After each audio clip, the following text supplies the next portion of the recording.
Një tjetër proces i rëndësishëm është edhe përzgjedhja që bëhet më pas provimeve të maturës. Çfarë duhet kenë parasysh maturantët në përzgjedhje dhe cilat janë ato degë që preferohen më shumti nga maturantët? Ajo e para njerë që duhet ke parasysh është që para se të bëjnë gjithë procesin e provimeve të maturës, fillimisht të hapin një herë dhe të shohin degët që duan dhe pastaj të shohin edhe si llogariten pikët për degët që ata duan. Kjo është shumë e rëndësishme dhe gati, ku diu, 90-80% nuk e bëjnë si proces. Të shohin si llogariten pikët sepse aty do kuptojnë ku kanë shanset më të larta për të fituar, çfarë notash u duhen në provimet e maturës për të fituar degën që duan. Dhe siç e thash, shumica nuk e bën edhe i penalizon.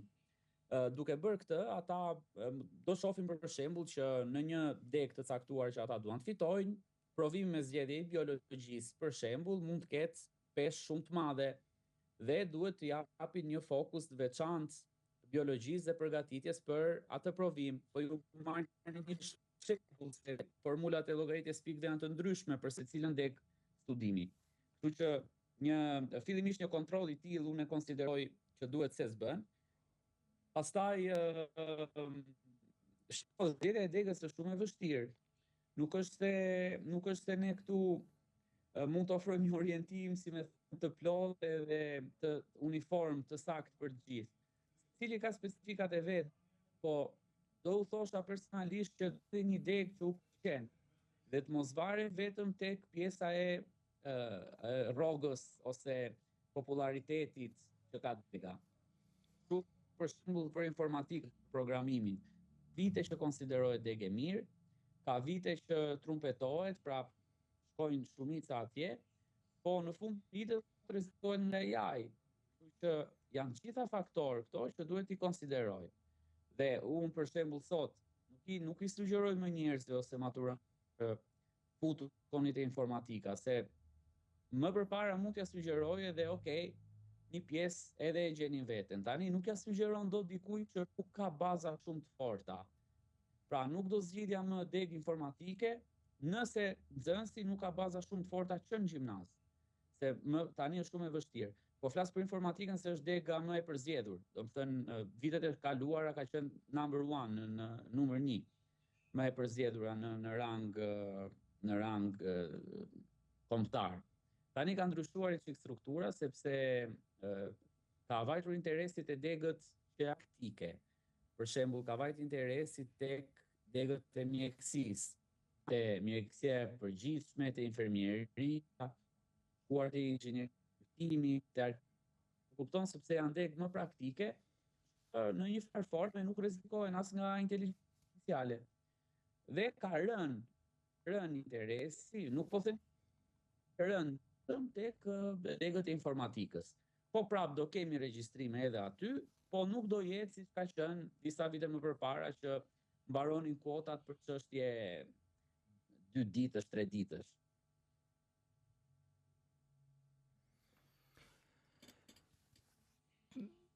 Ju përmendët disa nga degët që janë shumë të rëndësishme dhe që shikohen me interes edhe nga maturantët, të paktën nga vitet e kaluara.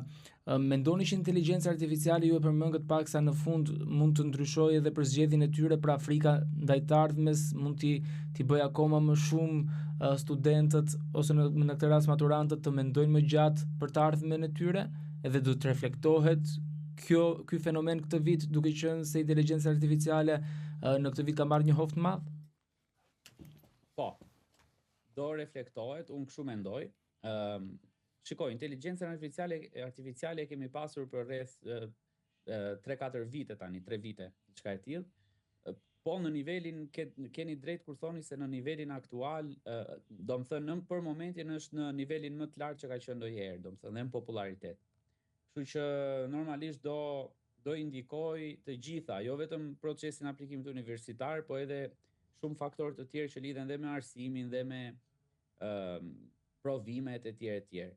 Po në rastin konkret, e thash domethënë, degët dikur që janë konsideruar të mira, po flasim para 2 vitesh diçka e tillë, kanë qenë gjithmonë inxhinieria informatike, inxhinieria telekomunikacionit, ka qenë informatika ekonomike, kanë qenë degë që mbylleshin kuotat për, domethënë, aplikimi universitar raundi i parë për shembull ka 14 ditë aplikime.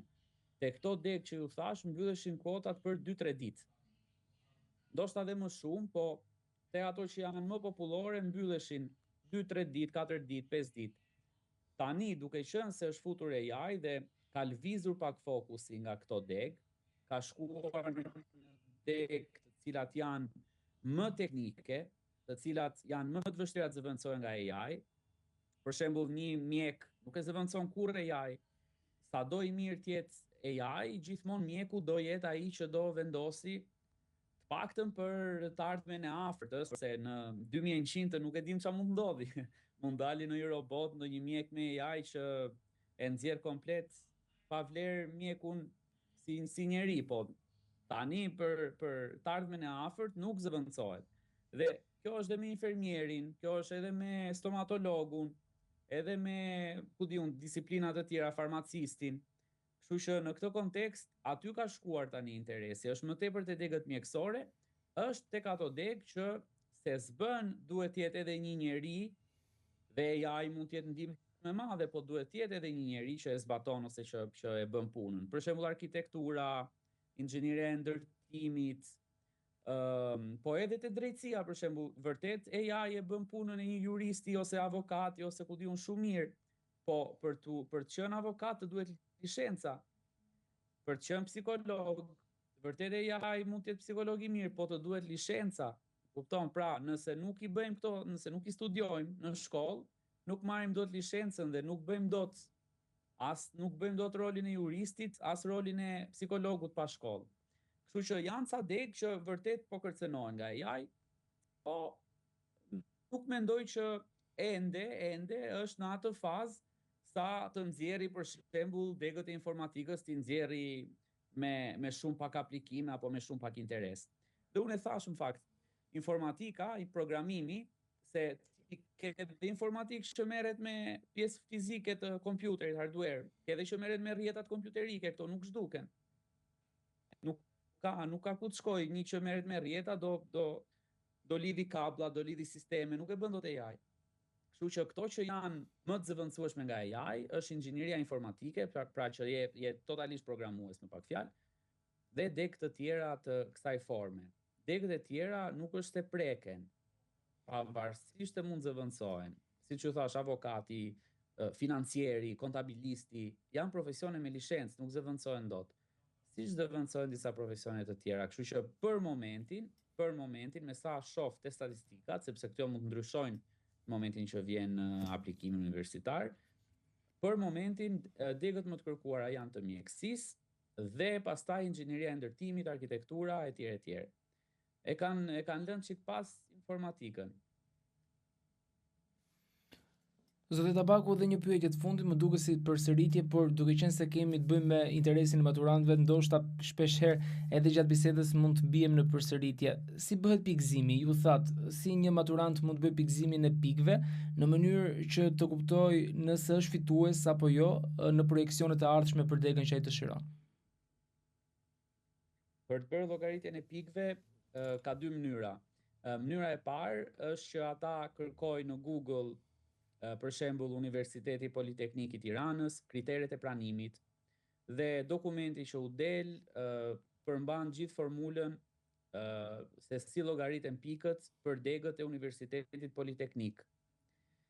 Kjo mënyra është çik e vështirë sepse të lodh në kuptimin që secila degë ka formulat e veta, duhet bësh zëvendësime, është llogaritje, thënë komplekse matematikore. Mënyra e dytë që është e thjeshtë pastaj, po më duket po promovoj aplikacionin ton, tek aplikacioni jon llogaritja e pikëve për të gjitha degët është falas, pra nuk paguan. Mjafton të shkarkojnë aplikacionin ton, shkojnë te dega që duan dhe mjafton vendosin notat në formular. Vendosin notat, sistemi u nxjerr direkt pikët e tyre, pra pa u lodhur fare as me matematikë as me llogaritje.